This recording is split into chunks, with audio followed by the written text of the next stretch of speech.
Hi, everyone. Welcome to Unapologetically You, where we discuss all things health and wellness. Thank you for joining us. Thank you for listening in and helping us channel this science-backed tools where we can support you and your family and hopefully give you thought-provoking conversations, right? Get you motivated to look after yourself and the ones you love.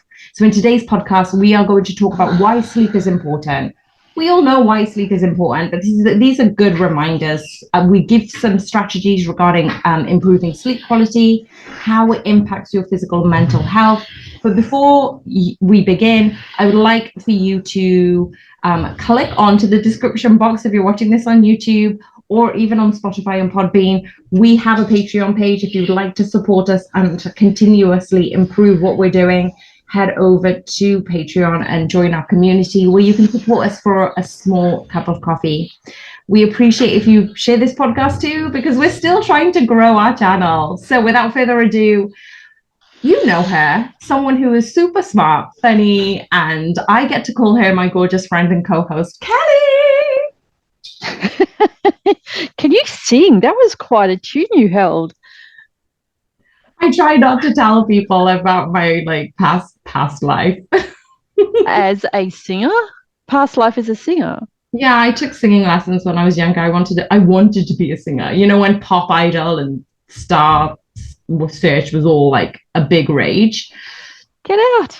I Yeah. can't sing. Not to save my life, honestly. That's awesome. Hello, Tulz. How are you? I'm well. How are you?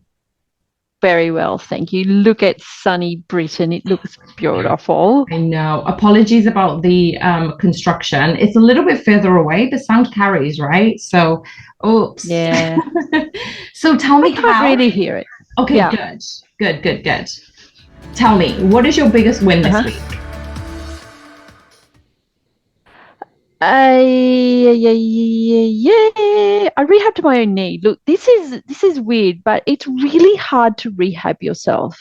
I hurt my knee last Monday, and it's really hard to rehab yourself because you have such high expectations of yourself and what you should be able to do. I would never treat any of my clients the way have the expectation of my clients that I do of myself, but I was good. I was sensible. I rehabbed it properly.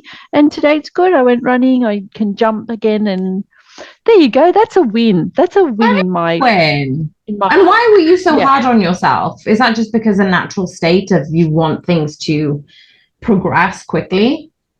Yeah, I think so. But I've always had high expectations of what I can achieve or what I can do way beyond my ability most times. Like the expectation is beyond my ability, but a physical ability. Um, but yeah, I think, even when you go into the gym, or go in a competition, you want to do your best, right? And Yeah. I do. I always have Well, very maybe high expectations. it's like not only that high expectation, but it's just like I've got the knowledge, I've got the expertise. Why isn't it working straight away? Whereas with a client, wouldn't you be a little bit more compassionate with your client? Always, always. I have the biggest heart for my clients and for myself. I'm like, no, be fixed now. But it is. It is. It was great. It was a ligament injury, and I did it while I Oh, was cooking. oh, Yes, that's cooking. so I know. I wasn't doing unusual. anything. What was that? That's so unusual. What were you Oh, cooking? yeah. Doing nothing. I was wearing shoes inside, which I don't normally do, and I sort of just stuck to the floor and just twisted my knee. So a bit of a ligament injury apparently. Yeah. And yeah, so I couldn't, it was a little bit swollen, not too much, but I couldn't put weight on it. I couldn't straighten it out after I'd bent it. All I the mean, things I know you're how to feeling good fix. now. It's all good Yeah, now. yeah. Look at that. Yeah, I It's mean, fine. Cal, from a ligament injury a week ago, I was still Yeah, freaking rehabbing my ankle injury. So I I know. dropped off from a horse, but my footing had Oh, slipped. And yeah. there was a gigantic rock right behind me, but nobody freaking warned me. So instead of landing so elegantly, I twisted my ankle and then I sat on my ankle. And I was like, Ouch. ow. And I couldn't get up because obviously I was like incapacitated. you're stuck in that position. No. And so I sit cross-legged when I meditate, or just it's comfortable for me. But every time I sit cross-legged, it hurt. And this 2 months ago, Cal. And so I was like, look, I'm just going to meditate on it. So I meditated on it, and it seems better. Really good. Yeah, that's amazing. Well, like 2 months later, I don't know whether it was a combination between that or just meditation, because I can still feel it. Of course, there's a timeline for healing, but meditation and just focusing and giving yourself that space and that grace to heal, I think works. I do too. Okay, so what made you smile most recently? My husband did a paddle ski race on the weekend. Yeah. Because it was the King's birthday, long weekend, right? And we went away to a little place called Dicky Beach. And it was the most fabulous little beach. Gee, it was great. That's where we stayed. The race started from Moffat Beach, which was 800 meters up the coast. But while he was paddling, and it was a 16-kilometer paddle, so really, truly like hour and a half. But I just got an hour and a half to explore, sat down with a dragon fruit smoothie that I got from this very cool little juice shop, and just enjoyed it, talked to people, random people. I love doing that. That made me smile. God, you're adorable. Picked up a client. Anyway, I know it's what big wins this week. I love that. So what about you? High vibe energy, you're just attracting all these amazing connections and I guess so. Abundance. Yeah. I love that. It was wonderful. Just abundant in joy, not financial abundance this weekend, but it was just a joyful weekend.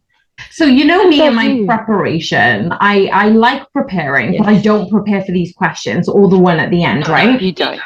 I just prep the hot topic. So I was like, I don't have anything to smile. Like, what do I've got? And I was like, I had to think about it too, but there is. There's always, and I like these questions because it's like, as soon as you ask it, you don't have to like cling on to the answer. It'll just come to you. So there's two things actually.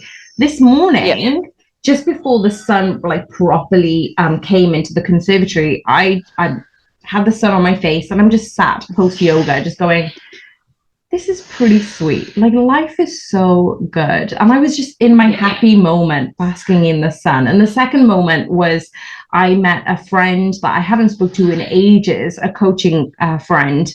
And she happened to come to Cardiff, because I'm in Cardiff at the moment. She happened to come to Cardiff, and she's doing like assessments for coaches.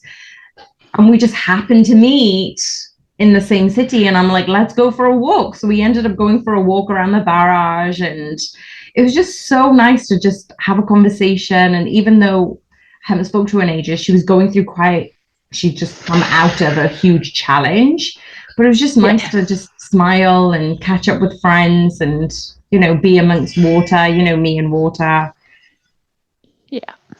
Oh, that is lovely. And that you've already done all of that this morning. No, that was the past few days, but like this past weekend. Yeah. Okay, well, that makes more sense. So, intention for this week. What is the intention? What am I going to do? Well, we're off to Thailand in 2 weeks, so I've just got quite a bit of prep to do for that. Last minute prep. Nice. Turns out I've got to get Hep B injection or Hep A injection, probably both. So I know I've got to organise all this quick smart. But anyway, so to pack, be ready for the trip. What's your intention for this week? So my intentions are changing at the moment. So yesterday it was to be more intimate with myself and like practice self-love, compassion, read a book, practice joy, all these different things. Like, how can I be more intimate with myself? And today's about happiness. So I was almost like I've got an intention every day. So I don't really have anything for this week, But I just feel like, just keep being happy and joyful. Daily intention. Yeah. And I feel like the daily intention helps me stay present. For sure. So do you have a daily emotion that you're focusing on? No. And happy. I read a really interesting article actually, and it was about how our thoughts aren't us. Like, we are not our thoughts, and there is no self. And actually, it's backed by science. So I will send you the article. It's pretty long, but it was so incredible to me, where I was like, actually, if I'm thinking something, that thought isn't me. And there's me going, oh, I'm thinking this, and maybe that's it. Or you're evolving the narrative, right? And it's like, I don't need to do that. So I think I'm trying to detach from my thoughts. And again, that's keeping me present, because I'm like, if a thought comes into my head, I don't follow it, or I don't put any emphasis on it at all. Whereas before I was like, oh, well, that helps my intuition, right? And I was like, no, that's not me. And this article was so thought-provoking that I'm like, I don't need to think. I'm just gonna think less. Maybe that's okay. Well, I'll have to read this article. Yeah, it sounds. I will send it over to you. Thank you. You do that. But both of us are probably going to focus on a bit of quality sleep this week, yeah? Yes. Good segue, Cal. Look at you. I know. First time ever. Oh my gosh. Guys, she's learning. She's going to be doing the intros for the next season. Okay. 5 key strategies. Why is sleep important? 5 strategies of why and how we can improve sleep quality, and the 3 reasons why sleep impacts physical and mental health. So for me, one thing I find is I've been using the Whoop band, and this is no way an endorsement or anything at all, but with the ability to have a look at what is deep sleep, what is restorative sleep, what is light sleep. I feel like sleep plays a vital role in restoring and rejuvenating the body. So somebody used this analogy, it's not mine, so I'm just borrowing it, that they said it's like a, like you've got a street sweeper collecting all the junk from the pavements and the roads. That is like what happens in your brain when you're sleeping. It's a street sweeper during sleep, and it repairs your body's tissues, it builds bones and muscles, it strengthens your immune system, right? Yeah. Do you dream, or do you dream and not remember them? You do dream and remember them. Yeah. And so recently I've had very lucid dreaming, very vivid dreams, and I tried even last week, I'm like, what does that even mean? Like, what is this trying to tell me? So I find it really interesting.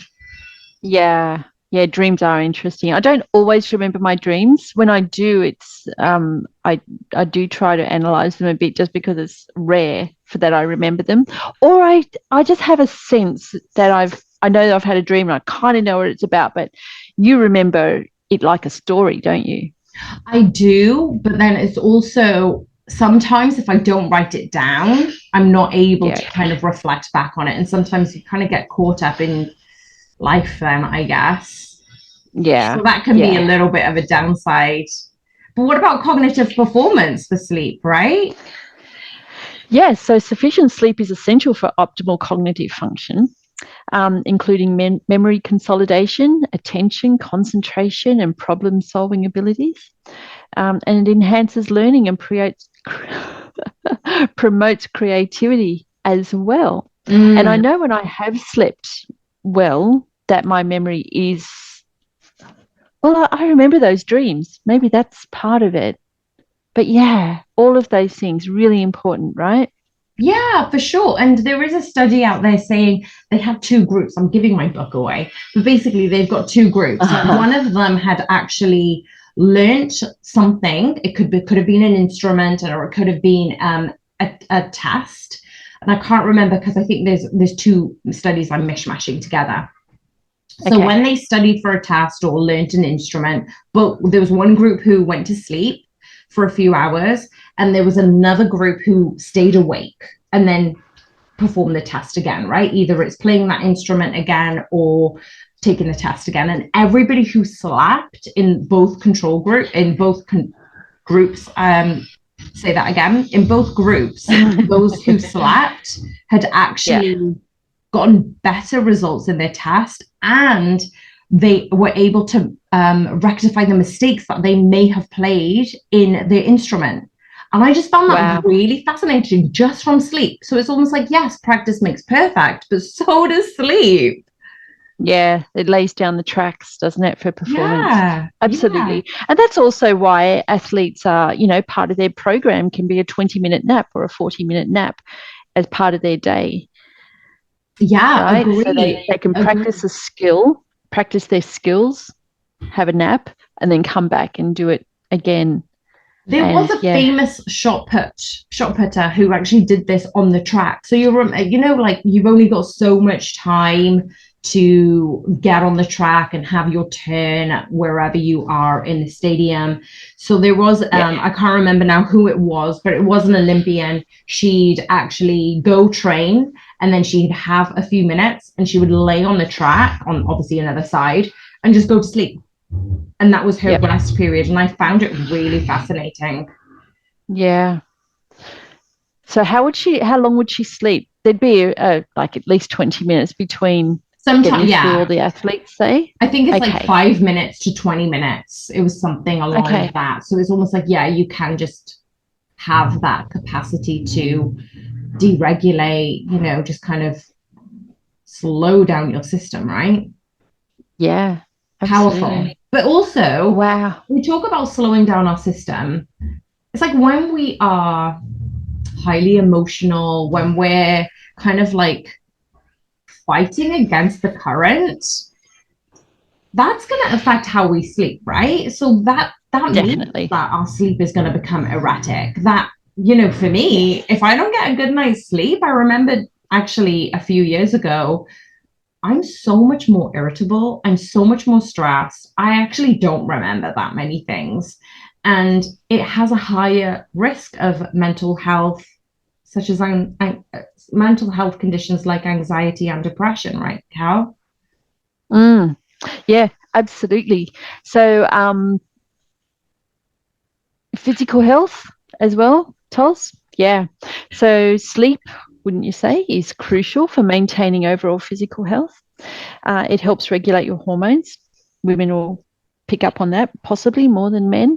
Yeah. And the hormones that are particularly involved in appetite control and metabolism, reducing the risk of obesity, diabetes, and cardiovascular diseases for both genders. Have you noticed as well? I don't know if you do this, but sometimes when you're tired and you're like, I feel hungry, and you kind of go to the fridge and you're like, I need something, but really it's your body going, you just need to go to sleep. Like that is the best weight management advice that we could give on this podcast right now. Sleep more. Right now, absolutely. Yeah, go to sleep instead of eating. Yeah. Even my kids, when they were little, would do that. They would be tired but want to eat or want to feed, and so I think it's, you can feed that dragon or you can go to sleep. That old cliche, it depends which dragon or which monster you feed. I love that. Great analogy. I love it. But also if we're sleeping, because it's like regulating our weight, regulating the fact that we can tackle these cardiovascular diseases in the future, we can reduce our sense of risk regarding obesity. Well, it does actually affect our immune system too, right? So it does. It's helping our immune system function better. It's fighting those diseases and infections. And actually, have you noticed when you're ill, you tend to sleep more? It's because your body's just trying to recover all of that. What am I trying to say? It's all of that. It's shutting down resources and the other areas of your body and brain, so it can focus on utilizing that resource to heal, repair, and regenerate. Exactly. Sends energy where it needs to be. And that's why when you were talking about the Whoop band, and I use the Morpheus band, your HRV will tell you where your energy is going. Your Yeah. HRV compared to your recovery tells you where your energy is going. So if you wake up in the morning and your HRV is lower or higher even than average, it tells you whether your energy is going toward building immunity, or looking after a high temperature, or any injuries like that knee injury of mine, or even it will give you feedback as to whether you slept well. Yes. And I Right. feel like for those of you who are capable of managing your own schedule and diary, this definitely helps you organize. Well, actually, what am I doing in a cognitive way or a physical way that I can alter and adjust according to my levels of sleep? So if you did have that time where sleep was erratic, or you've had vivid dreams, and like we're going through summer right now, so you're going to have hot nights. It's quite hard to sleep in a hot environment, right? Because the temperature does prevent you from sleeping consistently. But it's actually saying, but it's actually saying, well, wait a second, can you regulate and reorganize your schedule in order for you to, you don't have to be as cognitively taxed or, physically as exhausted. So you can still manage that until you're able to re-regulate. And that comes back to sleep consistency, right? So that's one example that we can improve sleep quality. How can we get are you quite consistent with your sleep? I'm pretty sure you are, right? I am at going to bed, but I wake up at different times. Oh, no, I'm pretty consistent at waking up at the same time, but getting up, I don't have to get up very early all of the time. And so I don't. I'll sort of lay there and meditate. So, yeah, waking up, I'm consistent. Getting up, not so consistent. What about you? But then you're meditating, right? And yes, I am. Is that consistent every day, including the weekends? Okay, so 4 times a week I will meditate before I get out of bed, and 3 times a week I will get up because I start quite early. Makes sense. And what about your bedtime routine? Because that is another strategy for improving sleep quality. How can you be consistent with that bedtime routine? Because you say you go to bed regularly. So tell me, we're sneak peek into Kelly's life. What is your bedtime routine? Like, what calming activities do you do to get into bed? What was that? Keep it clean. I shower and do my skin routine and skin brushing before I go into bed. So that is my relaxation. There's no screens. There's just warm water or cool water in summer. And then I love all my skincare, and I do all of that, skin brushing. I need to get better at that. I admittedly am quite lazy with my hair and makeup and routine, but I really do love, and you've just reminded me, actually, I'm going to do this tonight because we've got a hot few days in the UK. So I'm trying to keep my bedroom cool, but really I should shut the curtains right now, because as soon as you shut your curtains, you're just preventing that light and heat from entering. Shut your windows if you are listening to and you're going through a heat spell. So either taking a warm or a cool bath or a shower just before bed, because it just lets all of that heat out into your external extremities, right?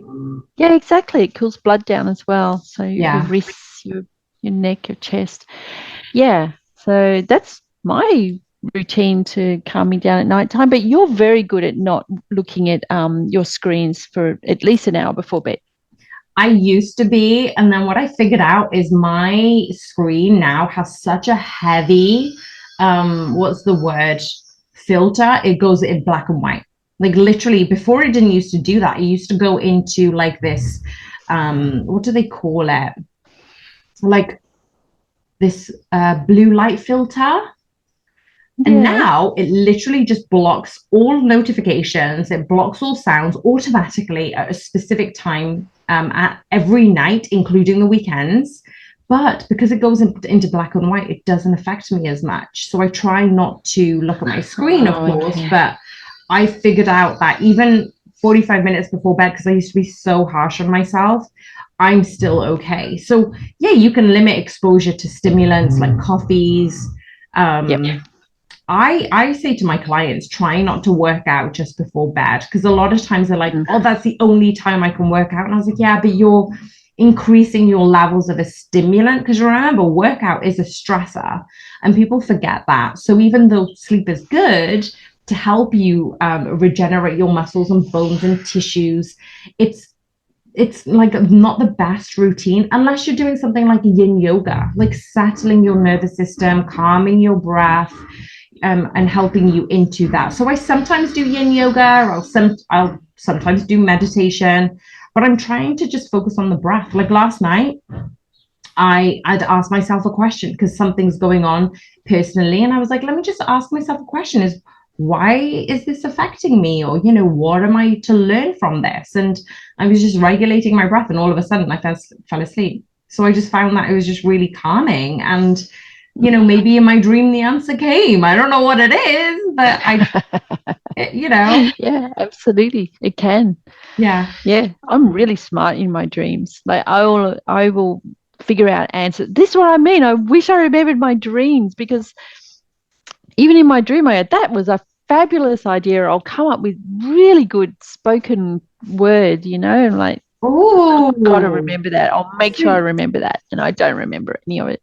you are being highly creative in your dreams. That's Very amazing. creative in my dreams. Yeah, I am smarter than I've ever been in my dreams. Oh my And God, what we I mean is like an not yeah. ECG electrons on you and I see know, what I know, I happens. know. That would be I wish amazing. I was, I don't mean like mathematical smart though. Like, I'm Hmm. not working out fabulous formulas or anything, but words, stringing the words together and having really good, great ways of saying something. Like, Oh, I've well, got to that's remember in that, got to remember that. And then I don't.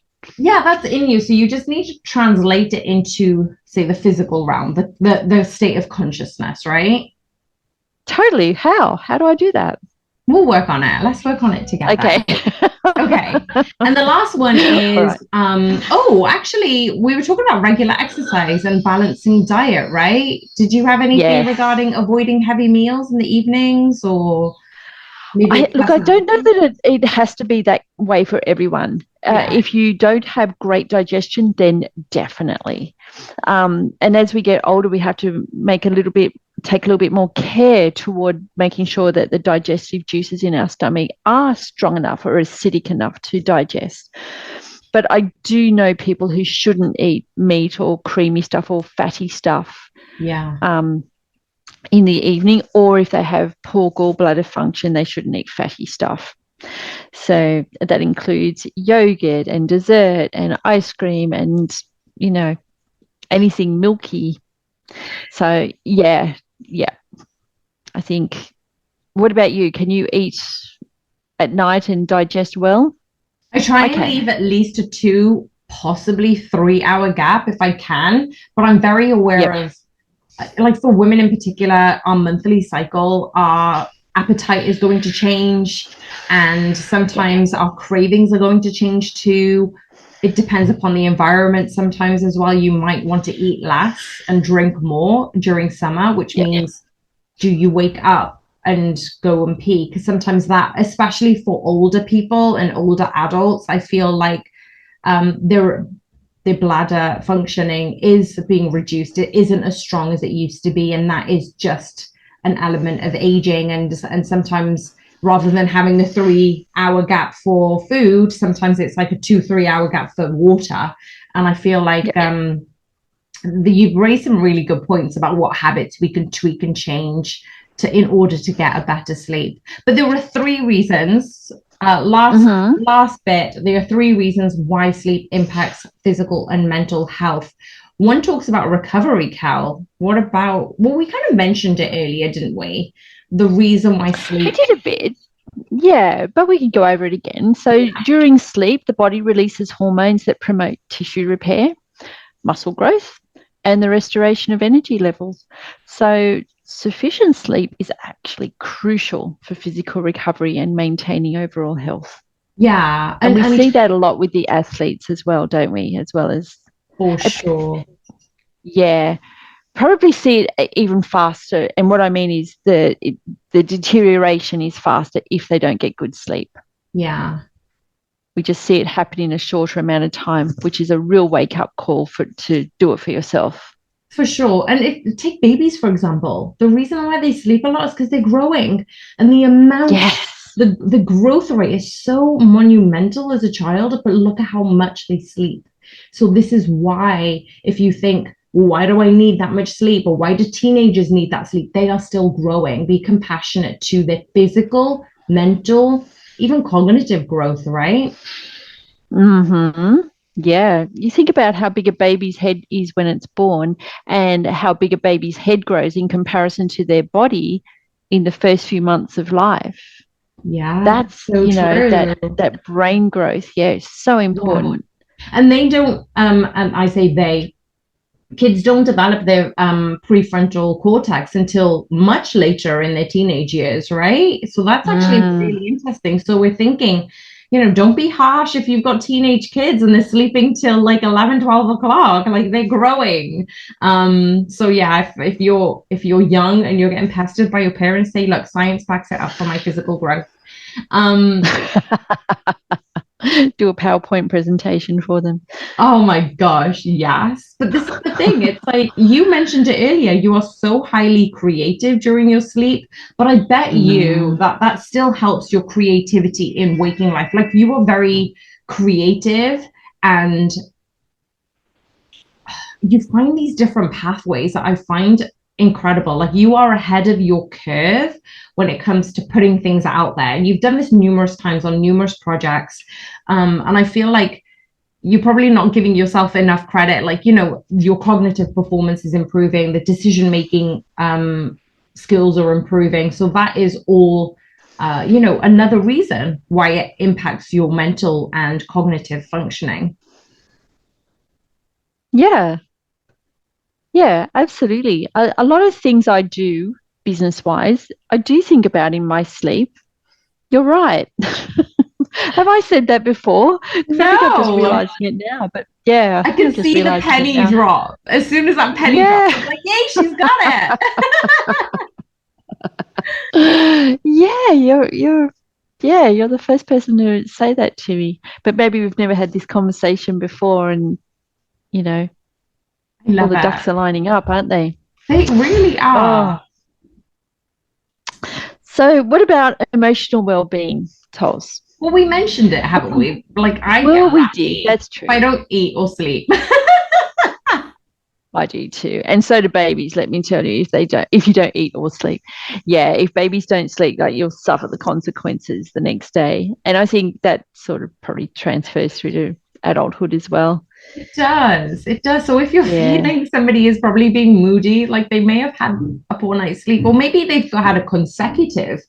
Maybe they're thinking that 6 hours or 7 hours is enough, or they're in this sleep debt, as I call it in my book. And it's just like Yep. they don't know that they are in sleep debt. They're just mulling along and going on with life, especially with parents. Like it's almost like as soon as you're a parent, sleep is like slashed. And it's like you have to cope. Oh, You have to sleep is cope within those parameters. precious. Yeah. Yeah. Yeah. You Yeah. lose so much.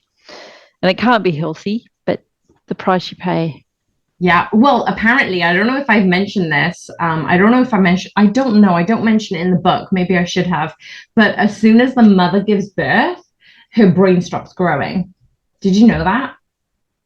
My brain stopped growing? Yes. Does it So ever start growing again? it obviously does in your dreams. But yeah, no, that's scientifically, I think I read it in, I can't remember which book it was. I'll try and find out. But basically, they say as soon as you give birth, your brain has only the capacity or biological function is to nurture that baby. And Yes. in that nurturing, you don't need to think about anything else. And sometimes when you do give birth, it's like women are just like, I don't even care about this shit anymore. I don't even care about that anymore. And it's just like Yep. the boundaries have gone up because it's like, that's not even important. What's important right now is this human being that I'm looking after. And it's because the brain has literally stopped growing to go, look, your sole focus and purpose is this newborn. Yeah. Deal with that, and Yeah. then it starts growing eventually. But just for the first, eventually, maybe for some, maybe that's where the term coined baby brain has come from. It's just there is just nothing but baby on the brain. Holy cow. Well, no, definitely the case. There's nothing but baby on the brain. But I didn't know my brain stopped growing and how long, like eventually it starts growing again. But what if you have another baby within 18 months, say, or with. They're just leeches. They just want to leech on you and take everything, right? My nanny used to say, for every baby, you lose a third of the brain for every baby. But like my nana had 5 children, so she was in deficit for 2/3 of her brain, right? So yeah, it's funny, but I see where it's coming from. I see what she's.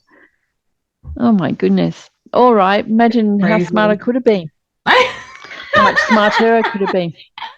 See what I could have done when you have kids. Goodness. Okay, last thing before we say goodbye, I wanted to ask, what would be your health and motivational tip today? It could be anything, but I've had so much fun with you on this conversation. Health motivational tip of the day: don't have kids. Holy moly. Well, if you want to sleep well, yeah, and keep your brain growing. Anyway, thumbs up to all those mums who've had kids and then gone on to do a doctorate or something like that, right? Yes. Props to you. You know, with a third of the brain gone and you're still achieving. Achieving on 2/3 of the brain. Gosh.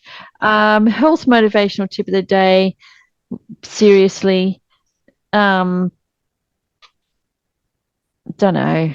What's yours? I was thinking about when we were talking about the environment, you know, it can be quite difficult to sleep in a hot environment. So maybe go to the part of your house, make sure you've got blackout blinds during the day, close the windows, make sure you're keeping your bedroom as cool as possible. Sometimes people like fans. I get that. For me, it causes a noise disturbance. You might want to put earplugs in and keep that fan going. So yeah, that's my health motivational tip of the day. It's a good one.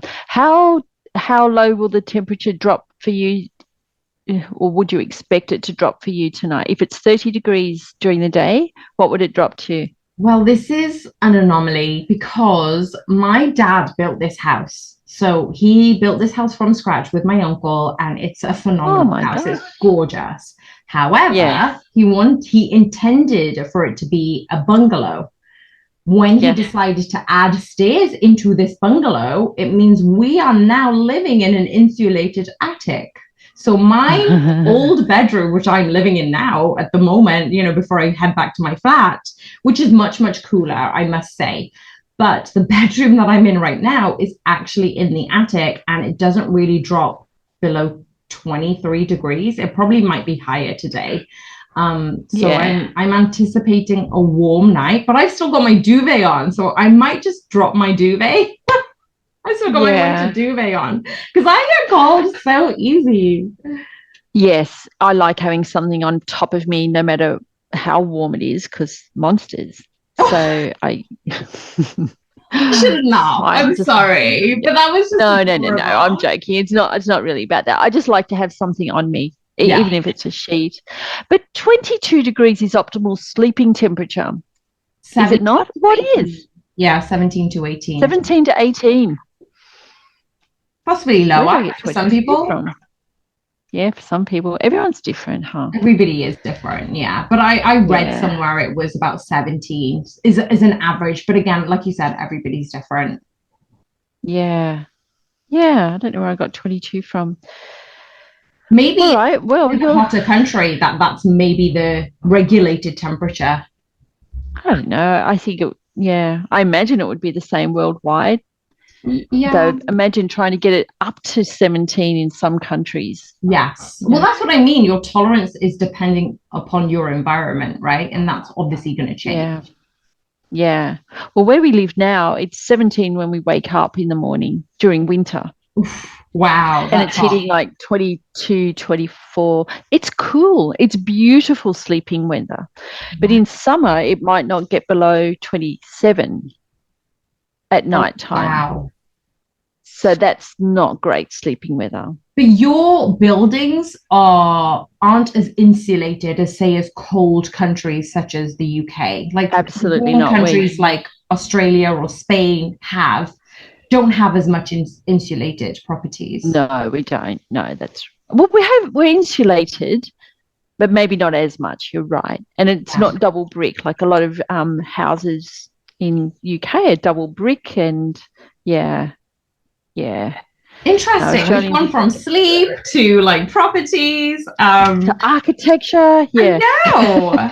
But you and me have always been interested in housing and buildings and things like that. So yeah, we love architecture, don't we? yeah, maybe we'll bring it up in another podcast or something. But Kelly, you have been amazing. Thank you everyone for listening in and going with us with this new topic of the day. Tell us below in the comments, what did you find interesting about it? And what habits did you already know or are you applying in your life right now? If you found this podcast useful, comment below, tell us what you thought about it, share it with your family and friends. And we would love, of course, for you to be a part of our Patreon community where you can support us so we can continue putting good content out there. Hit the subscribe button and the notification bell if you're watching us on YouTube, and we will see you on the next one.